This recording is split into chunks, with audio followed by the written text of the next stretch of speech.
हम class timely start कर सकें। एनीवेज, हम लोगों ने ये पेपर कल फर्स्ट 25 एमसीक्यूज डिस्कस कर लिए थे।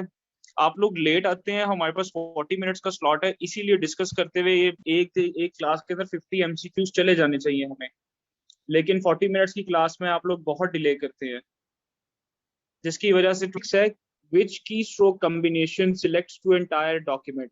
इनमें से वो कौन सा शॉर्टकट है जिसके जरिए आप पूरा डॉक्यूमेंट कॉपी कर सकते हैं या सिलेक्ट कर सकते हैं, सॉरी वर्ड्स को सिलेक्ट कर सकते हैं होल डॉक्यूमेंट्स के। Control+A। Control+A जो है, इसमें वो कमांड है ऑल से, आप याद रखिएगा ऑल की जो कमांड है वर्ड सिलेक्ट करने के लिए आपको Control+A की को सिलेक्ट आपको प्रेस करना पड़ेगा सारे टेक्स्ट को सिलेक्ट करने के लिए। और कॉपी की क्या कमांड होती है? किसी टेक्स्ट को आपने कॉपी करना है, सिलेक्टेड टेक्स्ट को, Control+C। और पेस्ट की Control+V। Control+V। और कट की C। Control+X। C से कॉपी होता है X। आप इससे याद रखिएगा ना, ये देखें X का मतलब होता है ये आपने कट किया है, क्रॉस किया है, तो कट की कमांड भी आपकी X पे ही होगी, ठीक है, Control+X। इसी तरह अगर आपने प्रिंट करना है किसी चीज को तो आप करेंगे CTRL Control+P, P for print, ठीक है। तो प्रिंट, कट, कॉपी, पेस्ट और सिलेक्ट ऑल की कमांड्स का आपको पता होना चाहिए, इंपॉर्टेंट है,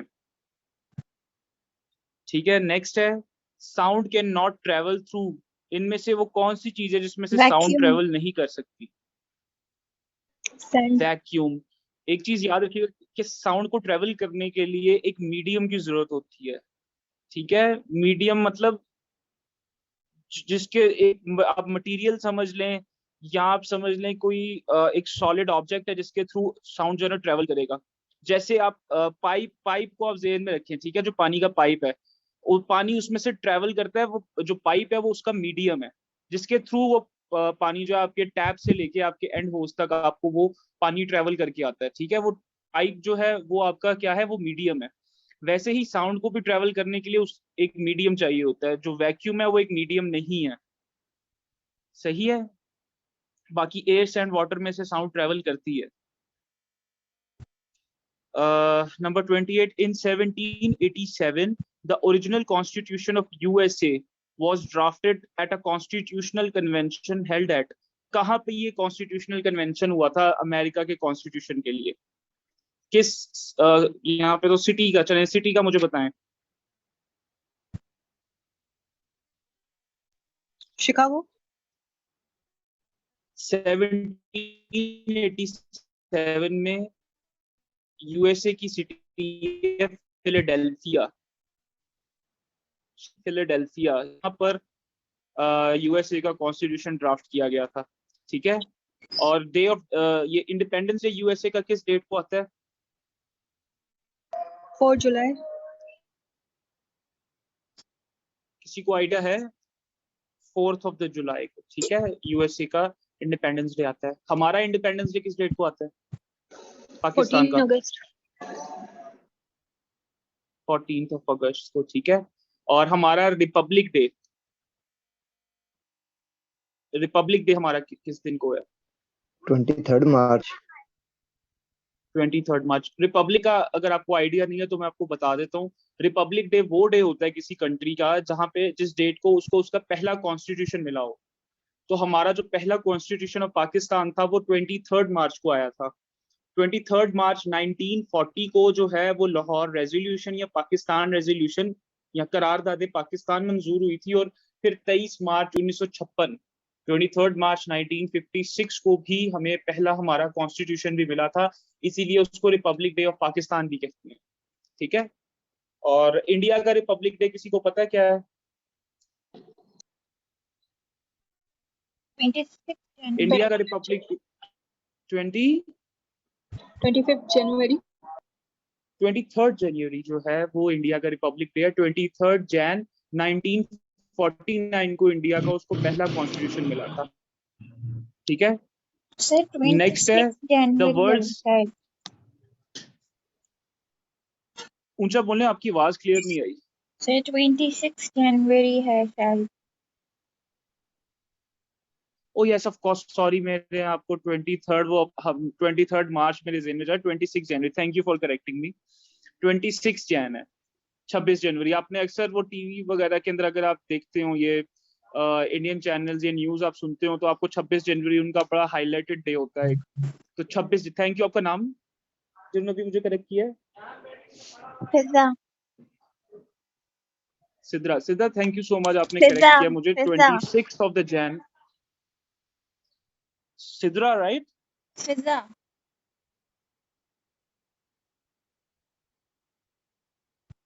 सर मेरा नाम फिजा है। अब मुझे आपकी आवाज, सिद्रा है ना? सिद्रा, FIZA। मुझे आपकी आवाज क्लियर नहीं आ रही। सर मेरा नाम फिजा है। फिजा। फिजा, एक second. Thank you for correcting me. 26 Jan ही, जैसे फिजा ने बताया, मेरे जेहन में 23rd मार्च से वो 23rd जैन पे मैं चला गया। 26 जैन जो है 1949 को इंडिया रिपब्लिक बना था। नेक्स्ट है, the world's famous Madame Tussauds museum is situated in, किस सिटी के अंदर जो है ये मैडम तुसाड्स म्यूजियम है? पेरिस। London London sir. में इसकी जो मेन ब्रांच है वो लंदन के अंदर है, ठीक है। और यहाँ पे वो वैक्स स्टैचूज फेमस पर्सनालिटीज के पड़े होते हैं, ठीक है। नेक्स्ट है, economic cooperation organisation ECO is a successor organisation of regional corporation of for development RCD which was founded in. अच्छा, यहाँ पे RCD की स्टैब्लिश्ड ईयर पूछा हुआ है, किस ईयर में उसको स्टैब्लिश किया गया था? जो RCD है उसको किस ईयर में स्टैब्लिश किया गया था, जो बाद में फिर ECO बन गया? 1963 RCD जो है वो 1964 को ये एस्टेब्लिश हुआ था, और फिर इन 1985 ये ECO में तब्दील हो गया था, ठीक है। अच्छा, नंबर 31 आप चाहे तो स्किप कर सकते हैं, क्योंकि जो आपका PMS का GK है उसके अंदर आपको ये मैथ्स रिलेटेड प्रॉब्लम्स नहीं आनी, ठीक है। PMS के GK में ऐसी प्रॉब्लम्स नहीं आएंगी आपको। सर ये वाला क्वेश्चन फिर भी नंबर करवा दें। 32 है यहाँ के, सॉरी, क्वेश्चन करवा दें फिर भी नॉलेज के लिए।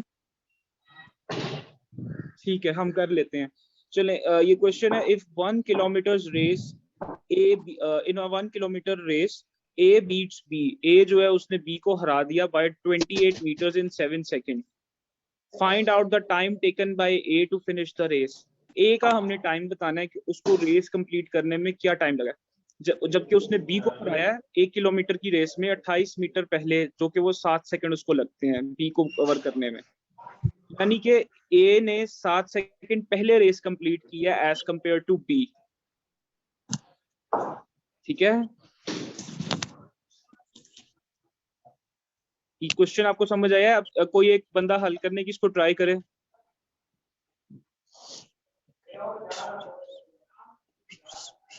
कम ऑन प्लीज, आप ट्राई करें एक दफा इसको।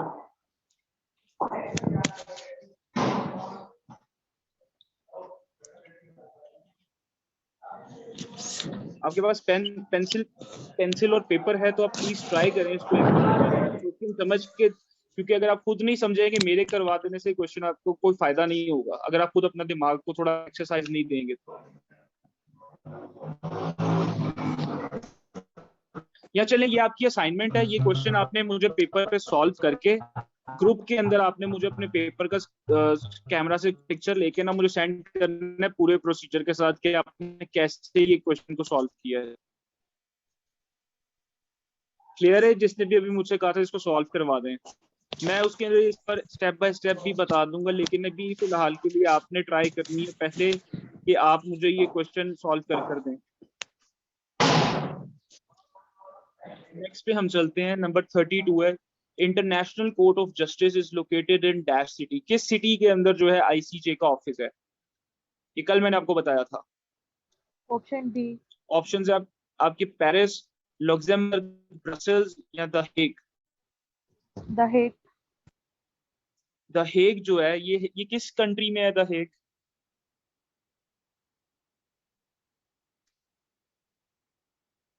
कम ऑन, ट्राई लें एक दफा, बताएं नेदरलैंड्स। किसी को। नेदरलैंड। नेदरलैंड के अंदर, शाबाश, वेरी गुड। नेदरलैंड के अंदर ये सिटी है द हेग, और वहां पे आईसीजे, यूनाइटेड नेशन का ये एक ऑर्गन है, वहां पे इसकी सिटिंग होती है। ठीक है, आईसीजे में टोटल नंबर ऑफ जजेस कितने होते हैं?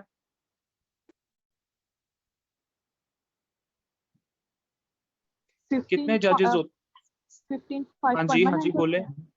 और रेडियो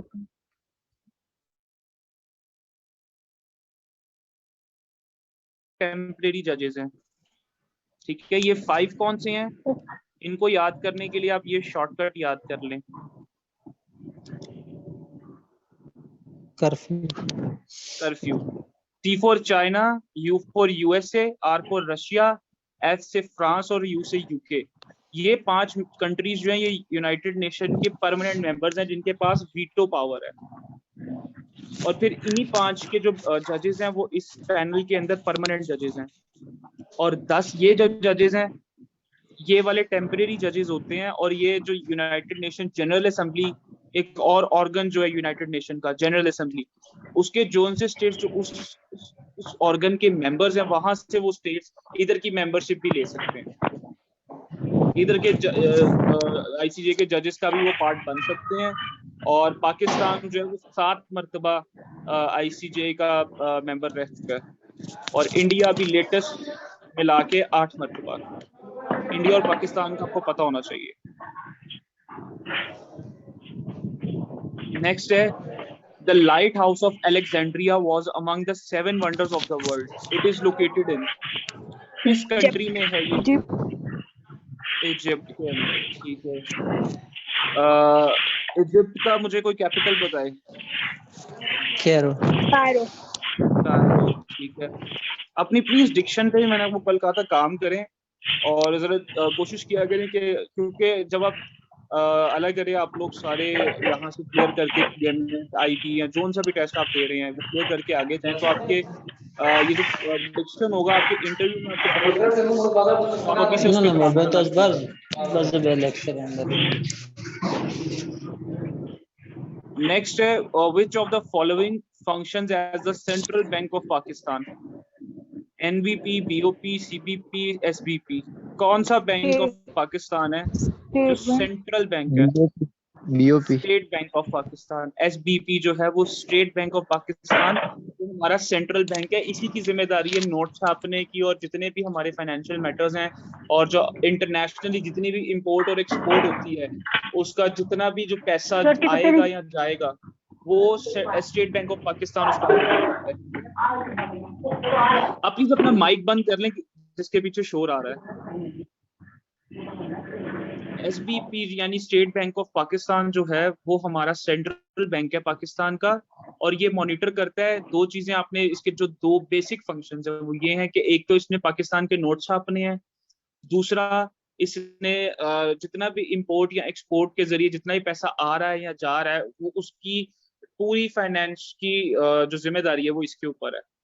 ठीक है, और यही वो बैंक है जिसके अंदर कॉमन सिटीजन का बैंक अकाउंट नहीं बन सकता पाकिस्तान में। एसबीपी के अंदर कॉमन सिटीजन जो हैं आपके और मेरे जैसे, इनका अकाउंट नहीं बन सकता इस बैंक के अंदर। नेशनल बैंक के अंदर हम लोग अपना अकाउंट बनवा सकते हैं, लेकिन एसबीपी के अंदर हमारा अकाउंट नहीं बन सकता। ठीक है, अच्छा, state Bank of Pakistan inaugurate कब हुआ था और किसने किया था?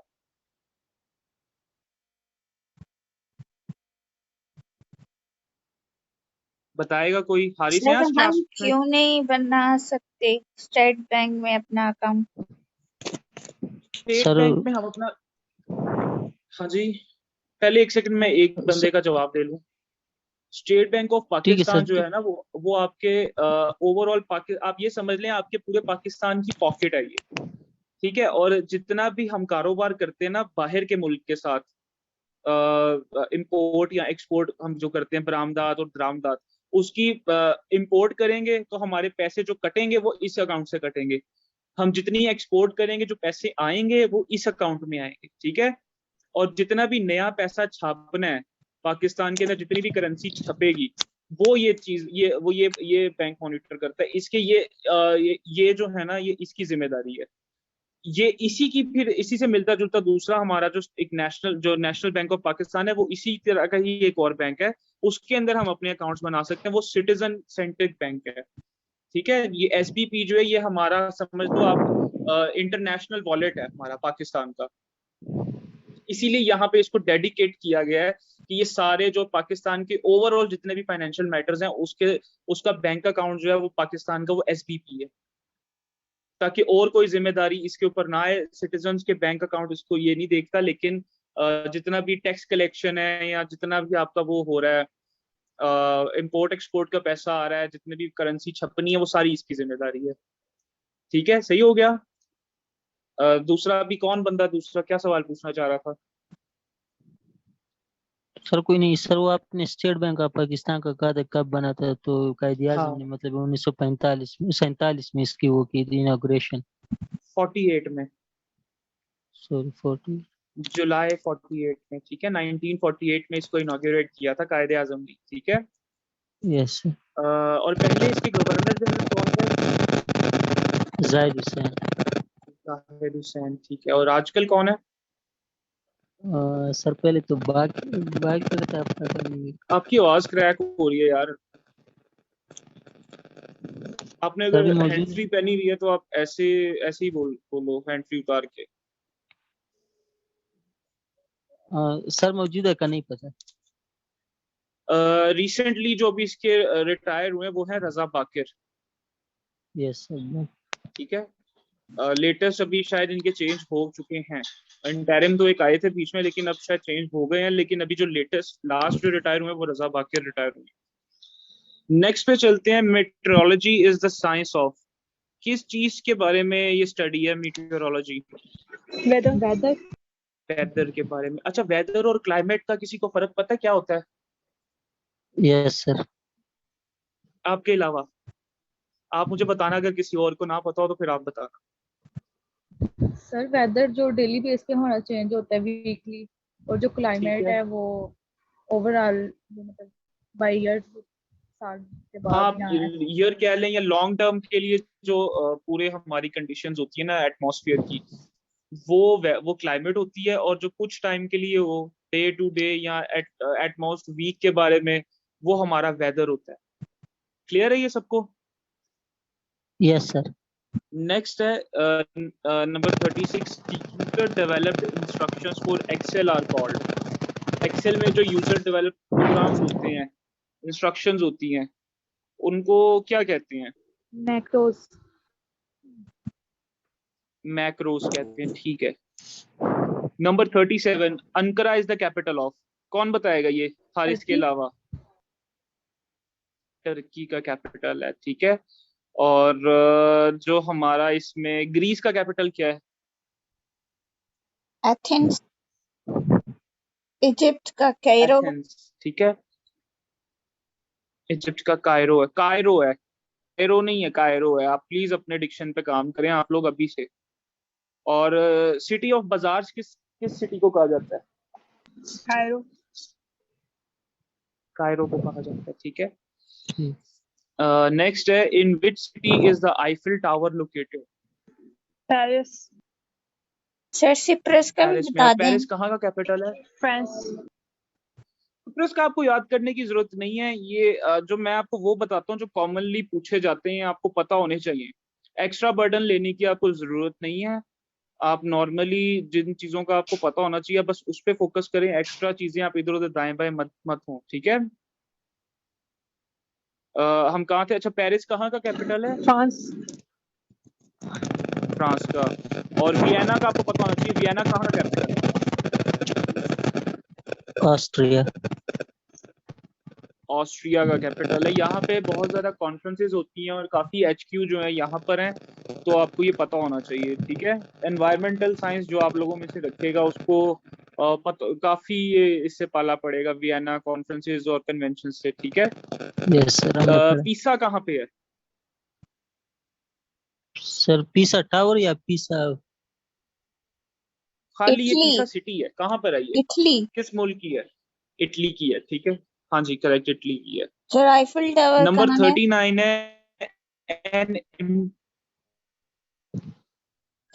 आईफिल टावर पेरिस में है। An interim government was formed in India in 1946, who was nominated as its prime minister. उस interim government का कौन था prime minister? नेहरू। क्या पंडित जवाहरलाल नेहरू जो थे वो उसके interim पीएम थे। और प्रेसिडेंट कौन था या गवर्नर जनरल कौन था उनमें? Lord Mountbatten. लॉर्ड वेवल जो है ना, लॉर्ड वेवल जो हैं ये थे हमारे गवर्नर जनरल थे उस इंटरिम गवर्नमेंट के। और जो लियाकत अली खान थे इनको एक मिनिस्ट्री दी गई थी, तो इसी को पता है? सर फाइनेंस की थी। फाइनेंस मिनिस्ट्री दी गई थी, ठीक है। अच्छा, आपको yes head of the state और हेड ऑफ द गवर्नमेंट में फर्क पता है किसी को?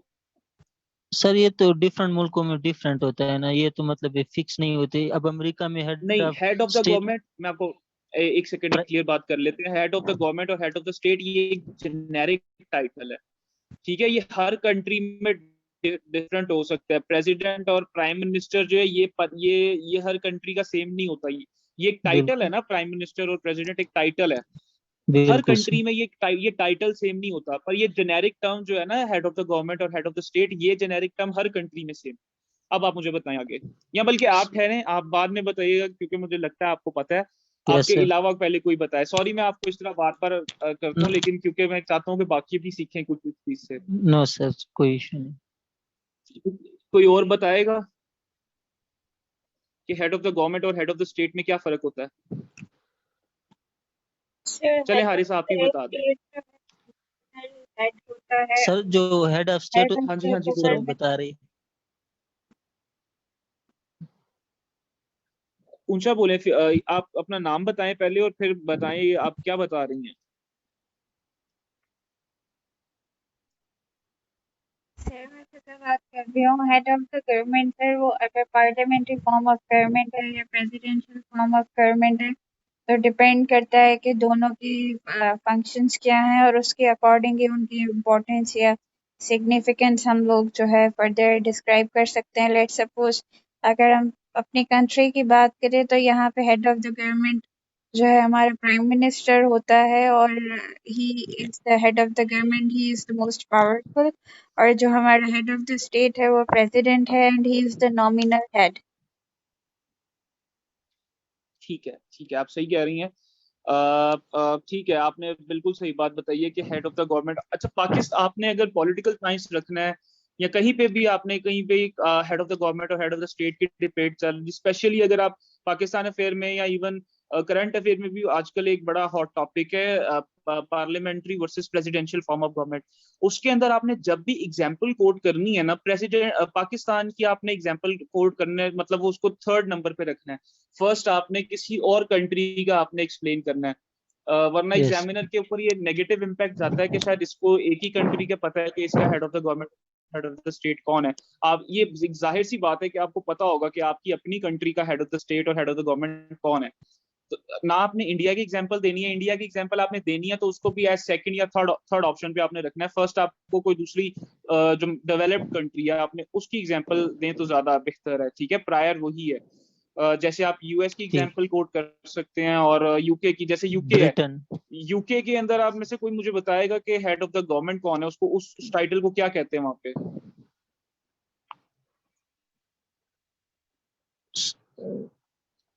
हाँ जी, बोलें। Sir head of the state तो क्राउन है जो उनकी मलिका है, और हाँ पीएम जी, का टाइटल का, पीएम के टाइटल का सर नहीं वो पता। पीएम ही है, उसको प्राइम मिनिस्टर ही कहते हैं, बिल्कुल सर। ठीक है। बिल्कुल वहाँ सर। जो हेड ऑफ द गवर्नमेंट है वहां पे यूनाइटेड किंगडम के अंदर वो है प्राइम मिनिस्टर। और जो हेड ऑफ द स्टेट है वो है क्राउन यानी क्वीन एलिजाबेथ टू। और यूएसए के अंदर जो हेड ऑफ द स्टेट है वो कौन है? और हेड ऑफ द गवर्नमेंट कौन है यूएसए का, कौन मुझे बताएगा? सर दोनों प्रेसिडेंट हैं। बिल्कुल सही बात है। आपको ये पता होना चाहिए कि यूएसए की जो फॉर्म ऑफ गवर्नमेंट है वो प्रेसिडेंशियल फॉर्म ऑफ गवर्नमेंट है, वहां पे प्राइम मिनिस्टर नहीं होता, वहां पे जो प्रेसिडेंट है वही ऑल इन ऑल है, और वही आपका हेड ऑफ द स्टेट भी है और हेड ऑफ द गवर्नमेंट भी होती है। ठीक है, इंडिया में जो है वो सेम पाकिस्तान वाला रूल है, जो हेड ऑफ द स्टेट है वो प्रेसिडेंट है, और हेड ऑफ द गवर्नमेंट जो है वो आपका प्राइम मिनिस्टर है। ऑन पेपर अगर बात की जाए, ठीक है, कि अगर सिर्फ लॉज के अंदर बात की जाए ना, सिर्फ ऑन पेपर का मतलब होता है सिर्फ पेपर पे लिखने पढ़ने तक की अगर बात की जाए ना, तो हेड ऑफ द स्टेट जो है ना वो ओवरऑल पावरफुल इंस्टीट्यूशन है। लेकिन अगर प्रैक्टिकली देखा जाए, प्रैक्टिस में बात देखी जाए, जो हेड ऑफ द गवर्नमेंट है, जैसे आपको पता है जितने भी हमारे, आप अपने मुल्क की एग्जाम्पल देखें, जो आपका प्रेसिडेंट है, मोस्टली हम लोगों में से लोगों को नहीं पता होता कि आजकल प्रेसिडेंट कौन है, लेकिन हमें ये जरूर पता होता है प्राइम मिनिस्टर कौन चल रहा है। ठीक है, थ्योरी में अगर देखा जाए तो प्रेसिडेंट या हेड ऑफ द स्टेट जो है उसके पास ज्यादा पावर्स हैं, लेकिन प्रैक्टिकल में देखा जाए तो जो हेड ऑफ द गवर्नमेंट या आपका प्राइम मिनिस्टर होता है उसको आप ज्यादा अच्छे से जानते हैं, और या वो ज्यादा प्रोमिनेंट फेस होता है as compared to the president. आजकल हमारे प्रेसिडेंट कौन है पाकिस्तान के?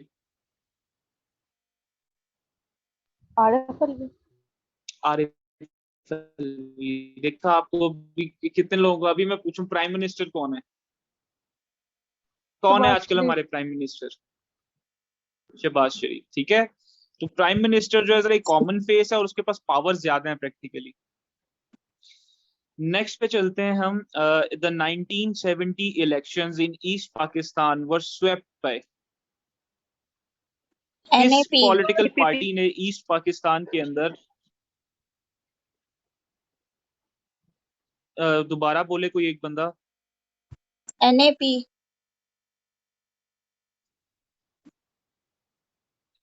एनएपी की फुल फॉर्म कोई बता दे, यहाँ बोल रहे हैं, आप बताएं। नेशनल अवामी पार्टी।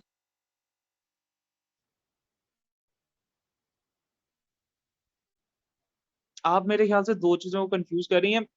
हमारे जो 1970 71 तक, बल्कि हमारे जो पाकिस्तान था, आपको पता ना इसके दो यूनिट्स, एक ईस्ट पाकिस्तान था और एक वेस्ट पाकिस्तान था। वेस्ट पाकिस्तान था जो इलाका जहाँ पे आजकल हम लोग रहते हैं, या जो प्रेजेंट पाकिस्तान है। पाकिस्तान जो था वो इलाका जो आजकल बांग्लादेश है। ठीक है, जो 1970 के थे ना, ये फर्स्ट आप कह लें पाकिस्तान की हिस्ट्री में फर्स्ट जनरल डेमोक्रेटिक इलेक्शंस हुए थे 1970 के। इसमें जो वेस्ट पाकिस्तान हम लोग रहते हैं उस टाइम, वहां यहाँ पे जो पार्टी जिसको मोस्ट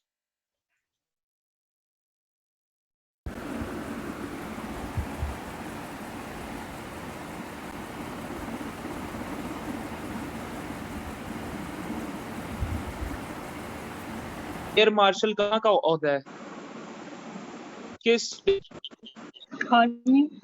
पाकिस्तान नेवी। नेवी का सर। दोबारा सोचें, एयर मार्शल। एयरफोर्स। एयरफोर्स का, ठीक है, एयर मार्शल या एयर फोर्स जो है, फोर्स।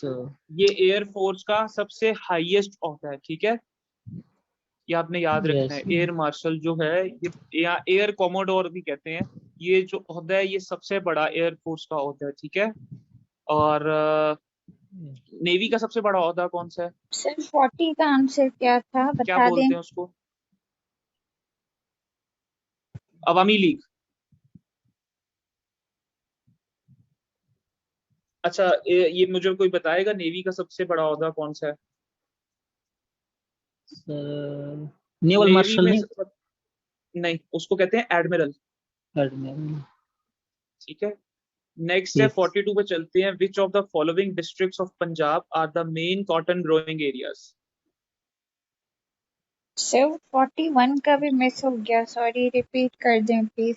41 का है तहरीके इस्तकलाल।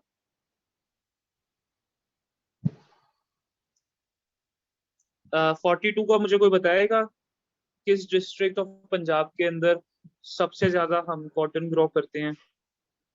सर ये बिहाड़ी, मुल्तान, मुल्तान, बहावलपुर। बहावलपुर। ठीक है, इसके अलावा भी है, फैसलाबाद भी है, फिर बहावल नगर भी है, मुल्तान भी आता है। अच्छा, मुल्तान इस ऑप्शन में है, चकवाल भी है। ये सारे जो है ना, ये यहाँ पे कॉटन ग्रोइंग एरियाज हैं पंजाब के। पर यहाँ पे क्योंकि ये कुछ शेखुपुरा है, किसी में सियालकोट है, सरगोदा है, तो ये सारी ऑप्शन बाकी गलत। जो ऑप्शन बी है, बिहाड़ी, मुल्तान और बहावलपुर, ये करेक्ट ऑप्शन है यहाँ पे। ठीक है, नंबर 43 है व्हाट इज लिनक्स। लिनक्स क्या चीज है? सर ये ऑपरेटिंग सिस्टम है। ऑपरेटिंग सिस्टम है। आपने DOS, MS-DOS, वो भी एक ऑपरेटिंग है जैसे हमारा है। विंडोज XP 2000s में बहुत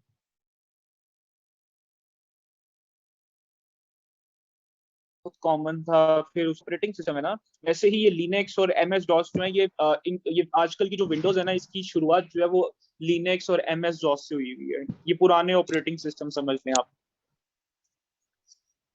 नेक्स्ट है the capital city of China. China का कैपिटल क्या है इनमें से? बीजिंग। बीजिंग। ये नीचे जितनी भी सिटीज दी हुई है ना, शंघाई, शेंजन, तियानजिन, ये सारी चाइनीज सिटी हैं। और ये जो कैपिटल सिटी है वो बीजिंग है। और बीजिंग का पुराना नाम क्या है? पिकिंग। पीकिंग। और आप में से जो एनवायरमेंटल साइंस रखेगा, अगेन उसको शंघाई मॉडल जो है वो काफी पता होना चाहिए। चाइना के अंदर ये सिटी है, ये चाइना की सबसे बड़ी इंडस्ट्रियल सिटी है शंघाई। लेकिन despite being the fact that Shanghai is the industrial city, यहाँ पे कोई पोल्यूशन नहीं है। क्योंकि चाइना ने बहुत जबरदस्त किस्म का यहाँ पे शंघाई मॉडल कहते हैं उसको, एनवायरमेंटल बेस पे उसने बहुत शानदार किस्म का यहाँ पे एक मॉडल इंप्लीमेंट किया हुआ है जिसकी वजह से पोल्यूशन जीरो है, जबकि ये चाइना का सबसे बड़ा इंडस्ट्रियल सिटी है। ठीक है। अच्छा, नंबर Yes. 45 को देखें। ये अगेन एक मैथ प्रॉब्लम है। और मैं फिर आपसे यही कहूंगा, जितनी भी मैथ्स प्रॉब्लम है ये इंपॉर्टेंट नहीं है, ये आपके PMS में नहीं आएंगी, लेकिन अगर आपने करनी है तो ये आप मुझे करके आप मुझे ग्रुप के अंदर भेजेंगे। आज ग्रुप ओपन है चैट सबके लिए, तो आप ये 2 क्वेश्चन, एक ऊपर वाला और एक ये वाला, इजी से हैं आप। मैं जस्ट आपको ये चाहता हूँ कि आप इसको मैं स्टेप वाइज सॉल्व करके दें, ताकि आपके जनरल साइंस का मैं एबिलिटी के अंदर देखूं कि किसको कहीं पे मसला तो नहीं है। क्योंकि जो आपका जनरल एबिलिटी की प्रॉब्लम्स होती हैं वो अब ये तो एक बहुत बेसिक सी चीज है ना, ये तो MCQs में आई है, लेकिन आपको जनरल एबिलिटी के क्वेश्चंस आपको स्टेप बाय स्टेप सॉल्व करने होते हैं, ताकि एग्जामिनर को आप बता सको। क्योंकि वो क्वेश्चंस भी इजी होते हैं, इतने कोई हाई फाई किस्म के नहीं होते, लेकिन आपने अगर उसमें 5 नंबर लेने हैं तो उसको एटलीस्ट 4-5 स्टेप्स करके दिखाने होते हैं। वो इसी तरह के प्रॉब्लम्स होते हैं, इससे थोड़े से डिफिकल्ट होते हैं, लेकिन मैं आपको जस्ट ये कह रहा हूँ ताकि आप एक बार प्रैक्टिस करें खुद से। मैं आपको इसको स्टेप बाय स्टेप उसके बाद इसको मैं सोल्यूशन आपको ग्रुप के अंदर ही भिजवा दूंगा, ठीक है? लेकिन आप लोगों ने करना जरूर है, ये बहुत ईजी है। नंबर 46 है the Swan valley is the site of an ancient civilisation and is situated in. कहाँ पे स्वान वैली है?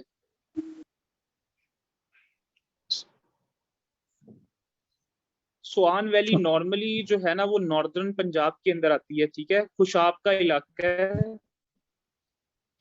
खुशाब ये के सब अंदर पोटोहार। स्वान वैली आती है। और ये जो फिर नॉर्थ पंजाब और, हाँ जी मैं वही बता रहा हूँ, नॉर्थ पंजाब और वेस्ट कश्मीर जो है ना, ये मिलके इसको पोटोहार प्लेटो कहते हैं, ठीक है? ये सतह मुर्तफा पोटोहार जो कहते हैं उर्दू के अंदर। Yes.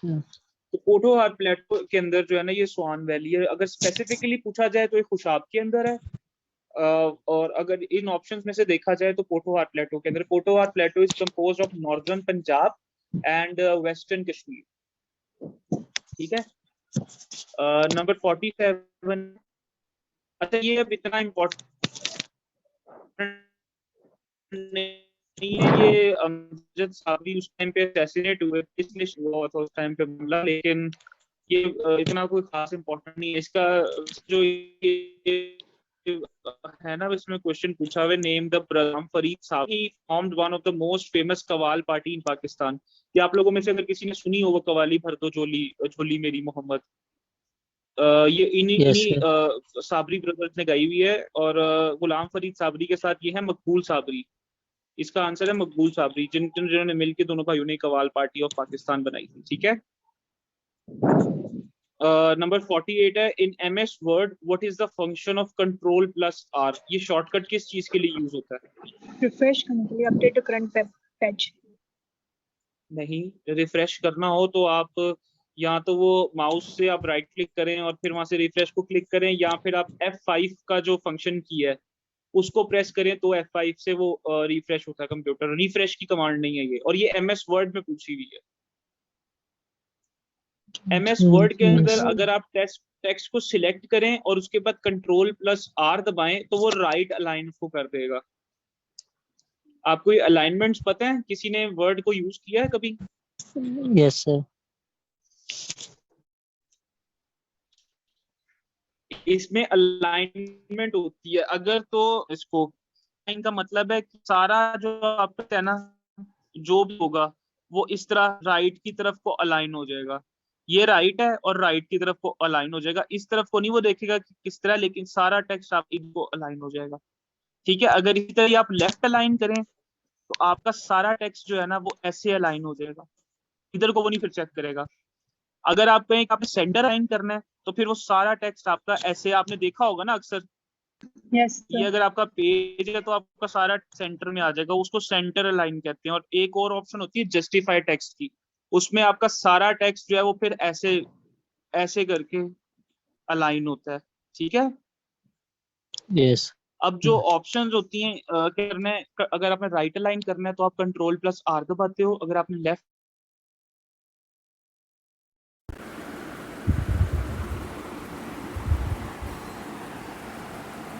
+J। ठीक है, यस सर। नेक्स्ट पे सर चलते हैं। कंट्रोल जे अच्छा, ये रिपीट कर आज दें का प्लीज। आखिरी MCQ है, इसके बाद मैं ये आपको बता रहा था कि अगर आपने राइट अलाइन करना है टेक्स्ट को तो Ctrl+R के जरिए आप उसको राइट अलाइन करेंगे अपने टेक्स्ट को। अगर आपने उसको लेफ्ट अलाइन करना है तो आप Ctrl+L के जरिए उसको लेफ्ट अलाइन करेंगे। राइट लेफ्ट सिंपल है, R for right, L for left. लेकिन अगर आपने इसको सेंटर अलाइन करना है अपने टेक्स्ट को तो Ctrl+C नहीं आपने करना, उससे आपका टेक्स्ट कॉपी हो जाएगा। आपने सेंटर अलाइन करने के लिए उस टेक्स्ट को करना है Ctrl+E। ठीक है, सेंटर लाइन के लिए। इसी तरह अगर आपने जस्टिफाई करना है उस टेक्स्ट को तो Ctrl+J करेंगे। क्लियर है? Sir justify yes sir. Text को जस्टिफाई करने का क्या मकसद है, मतलब क्या मतलब? देखिए जस्टिफाई में बाकी आपको तीनों की समझ लगी थी, राइट अलाइन, लेफ्ट अलाइन और सेंटर अलाइन की। जी सर।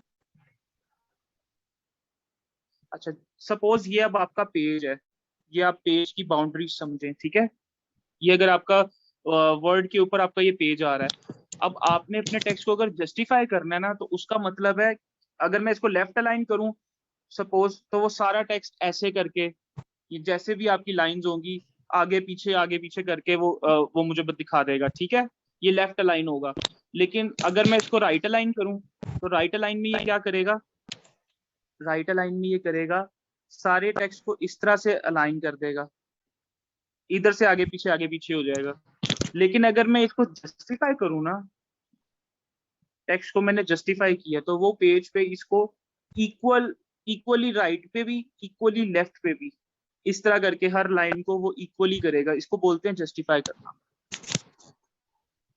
कि ना इधर से कोई एक्स्ट्रा डिफरेंस, कोई आगे पीछे हो, लाइन आगे पीछे ना नजर आ रही हो ना, इस तरह एक ही डिस्टेंस के ऊपर वो एंड करेगा हर लाइन को। ठीक है, ये आपकी जो प्रॉपर प्रोफेशनल राइटिंग होती है, आप थीसिस लिखते हैं या आप कोई आपका फाइनल ईयर डिफेंस चल रहा है या पीपीटी आप कोई प्रेजेंट कर रहे हैं, उसमें नॉर्मली प्रेफर किया जाता है कि आपका टेक्स्ट जस्टिफाइड हो। ठीक है, ना ज्यादा राइट पे जगह छोड़ी हो आपने, ना लेफ्ट पे जगह छोड़ी हो। ठीक है, क्लियर हुआ आपको ये? Yes sir. वो मैडम को क्लियर हो गया जो भी पूछ रही थी? जी सर। और सर लास्ट में एक चले रिक्वेस्ट है, हम नेक्स्ट पे चलते हैं। आप NAP और जी अवामी जी, लीग का कुछ बता रहे थे आप, तो वो आखिर में थोड़ा सा रिपीट कर दीजिएगा। मैं आपको ये बता रहा था कि 1970s के अंदर जनरल इलेक्शंस हुए थे। ठीक है, वो पाकिस्तान की हिस्ट्री के, ओवरऑल हिस्ट्री के ना सबसे पहले जनरल इलेक्शन से 1970s के। ठीक है, तो उस इलेक्शंस के अंदर ईस्ट पाकिस्तान और वेस्ट पाकिस्तान, उस टाइम पे पाकिस्तान के दो यूनिट्स थे, एक ईस्ट पाकिस्तान था और एक वेस्ट पाकिस्तान था। वेस्ट पाकिस्तान वो इलाका था जो आजकल हमारा प्रेजेंट, जहां हम रहते हैं पाकिस्तान, प्रेजेंट डे पाकिस्तान जो, उसको तब वेस्ट पाकिस्तान कहते थे। ठीक है, और हमारा जो दूसरा यूनिट था ईस्ट पाकिस्तान का, वो प्रेजेंट डे बांग्लादेश है। जहां पे आज बांग्लादेश है ना, वो इलाका उस टाइम पे पाकिस्तान के साथ था और वो था ईस्ट पाकिस्तान। ठीक है, अब क्वेश्चन ये था इधर कि ईस्ट पाकिस्तान 1970 के इलेक्शंस में ईस्ट पाकिस्तान के अंदर किसने इलेक्शंस को मैक्सिमम सीट्स विन किए थे, तो 162 सीट्स के साथ अवामी लीग जो थी शेख मुजीबुर रहमान की, उसने वहां पे क्लीन स्वीप किया था इलेक्शन के अंदर, ठीक है, ओवरऑल पूरे पाकिस्तान में, चाहे ईस्ट हो चाहे वेस्ट हो, और उसको राइट था कि वो उस टाइम पे वो राइट पे था कि पूरे पाकिस्तान में उसकी पार्टी की गवर्नमेंट बननी चाहिए, क्योंकि 190 में से 162 सीट्स जो थी वो उसको मिल गई थी, ठीक है। लेकिन जो ईस्ट पाकिस्तान की पार्टी थी, अब जो मैक्सिमम उस टाइम पे जो पॉपुलेशन थी वो ईस्ट पाकिस्तान के अंदर थी, लेकिन मैक्सिमम जो एरिया वाइज एरिया था ना, मतलब सबसे ज्यादा जो एरिया था पूरे पाकिस्तान का वो वेस्ट पाकिस्तान के पास था। तो ऑन दिस मतलब फैक्ट के एरिया वाइज हम लोग ज्यादा हैं वेस्ट पाकिस्तान में, और कुछ बीच में इंडिया ने अपना रोल प्ले किया, जिसकी वजह से दो ईस्ट पाकिस्तान और वेस्ट पाकिस्तान के दरमियान क्लैशेस बढ़ गए, और जो था उस टाइम पे पीपल्स पार्टी जो थी उसने वेस्ट पाकिस्तान में सीट्स ली थी, और उसने कहा कि क्योंकि हम एरिया में ज्यादा हैं तो हम ईस्ट पाकिस्तान की हुकूमत नहीं बनने देंगे, जबकि वो रॉन्ग थे उस टाइम पे। अगर उस टाइम पे उन्होंने उस ईस्ट पाकिस्तान के लोगों की बात मान ली होती तो शायद फॉर द टाइम बीइंग आप कह लें कि वहां पे जो फॉल ऑफ ढाका था या जो सेपरेशन ऑफ पाकिस्तान थी वो ना होती, ईस्ट पाकिस्तान और वेस्ट पाकिस्तान जो था वो at least for the time being वो एक साथ रह लेते या रह जाता वो। उसके बाद वो इनएविटेबल थी, वैसे ईस्ट पाकिस्तान और वेस्ट पाकिस्तान की सेपरेशन इनएविटेबल थी, वो एनीवेज उसको सेपरेट होना ही था, क्योंकि बीच में इंडिया जैसा एक फैक्टर इन्वॉल्व था और कुछ डिस्पैरिटीज भी थी, और मतलब ईस्ट पाकिस्तान और वेस्ट पाकिस्तान के दरमियान लोगों के अंदर भी कुछ प्रॉब्लम्स थी, जिसकी वजह से जो सेपरेशन थी वो इनएविटेबल थी, वो एट एनी कॉस्ट प्रिवेंट नहीं की जा सकती थी, लेकिन 1970s में उसको प्रिवेंट किया जा सकता था। आई होप ये बाकी सारा हम लोग पढ़ेंगे पाकिस्तान अफेयर्स के अंदर डिटेल में पूरे टॉपिक को, कि फॉल ऑफ ढाका क्यों हुआ। फॉल ऑफ ढाका आप जो है ना, ढाका जो है आजकल करंटली बांग्लादेश का कैपिटल है, उस टाइम पे भी जो ईस्ट पाकिस्तान था उस टाइम पे ईस्ट पाकिस्तान का कैपिटल जो था वो ढाका था, तो फॉल ऑफ ढाका कहते हैं separation of East and West Pakistan को। तो हम ये पूरा डिटेल से देखेंगे कि ईस्ट और वेस्ट पाकिस्तान सेपरेट हुए क्यों, क्या वजह थी उसके पीछे, और फिर उसके बाद रेप्लिकेशन हमें किस सूरत में फेस करनी पड़ी।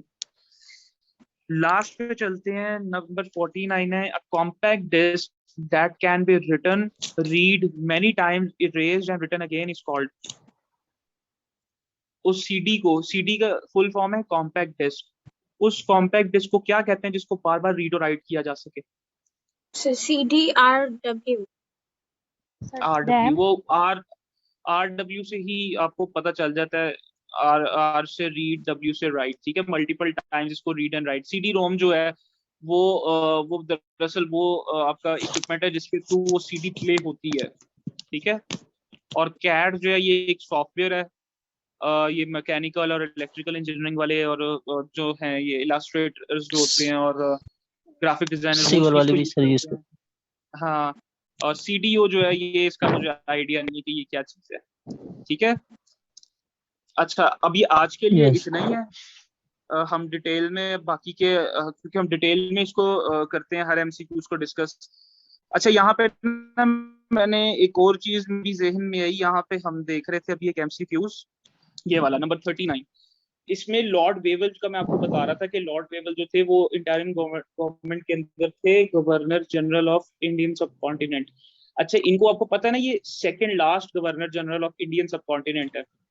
इनके बाद एक आखिरी आए थे लॉर्ड माउंटबेटन, जिसके बाद वो बाउंड्री कमीशन बनी थी और पाकिस्तान और इंडिया जो है वो आजाद हो गए थे, ठीक है। तो आपने एक और चीज याद रखनी है कि अक्सर एक एमसीक्यूज आता है, who is the penultimate viceroy of Indian सब कॉन्टिनेंट। पेनल्टीमेट वॉइसरॉय, पेनल्टीमेट जो कहते हैं वो कहते हैं सेकंड लास्ट को, ठीक है। आपने इससे कंफ्यूज नहीं होना।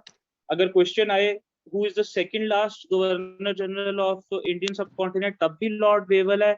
अगर क्वेश्चन आए who is the penultimate viceroy of Indian सब कॉन्टिनेंट, उसका आंसर भी लॉर्ड वेवल है, ठीक है। यस। और पहले वॉइसरॉय कौन थे इंडियन सब कॉन्टिनेंट के? सर ये कुछ वॉइसरॉयज के नाम मैं आपको बता रहा हूँ, ये आपको ना याद होने चाहिए, ये इंपॉर्टेंट है। जो फर्स्ट वॉइसरॉय थे वो थे Lord Canning. Yes, okay, Canning, ठीक है, ये आप लिख लें अपने पास कहीं पे। इनका नाम था लॉर्ड कैनिंग। ये first viceroy of Indian subcontinent है। पेनल्टीमेट का मैंने आपको बता दिया, वो लॉर्ड वेवल है। लास्ट वॉइस रॉय का भी मैंने आपको बता दिया, वो है Mountbatten, Lord Mountbatten, Mountbatten. और सर वो जो इंडिया के पहले उसका पूछा जाता है प्राइम मिनिस्टर का, वो भी यही लॉर्ड माउंटबेटन है? हाँ, वो लॉर्ड माउंट बैटन, और ये लॉर्ड माउंट बैटन को असैसिनेट किया गया था बाद में। ठीक है, यस सर। पाकिस्तान के आजाद होने के बाद सबसे पहले पाकिस्तान के गवर्नर जनरल जो थे वो थे कायदे आजम, और इंडिया के थे लॉर्ड माउंट बैटन। ठीक है, सर ये यस अच्छा, गवर्नर फर्स्ट जो है वो जनरल, लॉर्ड कैनिंग है, लास्ट जो है माउंट बैटन है।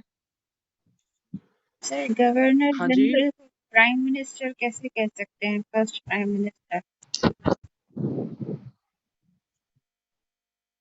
गवर्नर जनरल और प्राइम मिनिस्टर ये अभी किसी स्टूडेंट ने कहा ये था। दो अलग इंस्टीट्यूशंस हैं।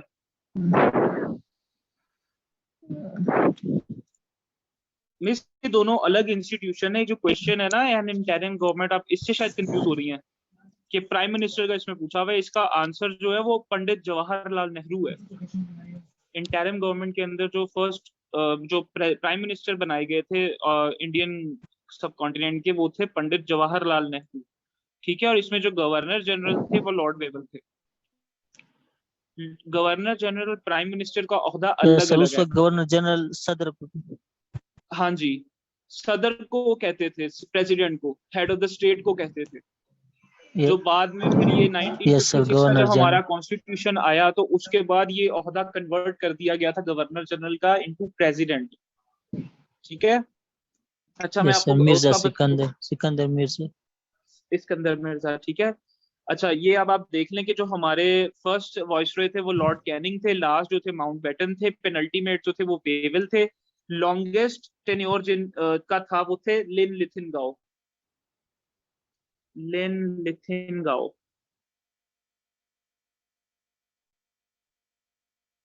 ठीक है, लॉन्गेस्ट जो टेन्योर था वो इनका था, लॉर्ड लिन लिथिनगाओ। ठीक है, यस सर। फिर वॉइस रॉयस के आने, सॉरी, ये गवर्नर जनरल का ओहदा बनने से पहले अभी आपको पता है ना, वॉइस रॉयस तो थे। ये 1857 की वॉर के बाद जो था, जब ईस्ट इंडिया कंपनी खत्म हुई और ब्रिटिश क्राउन ने डोमिनियन बना लिया इंडियन सब कॉन्टिनेंट को अपनी, उसके बाद ये गवर्नर जनरल का कॉन्सेप्ट आया। उससे पहले जो था ये वॉइस रॉयस ही थे, वॉइस रॉयस हुआ करते थे 1857 से पहले।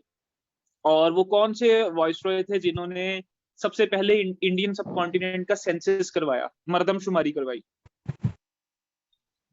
उनके नाम से लाहौर के अंदर एक फेमस हॉस्पिटल भी है।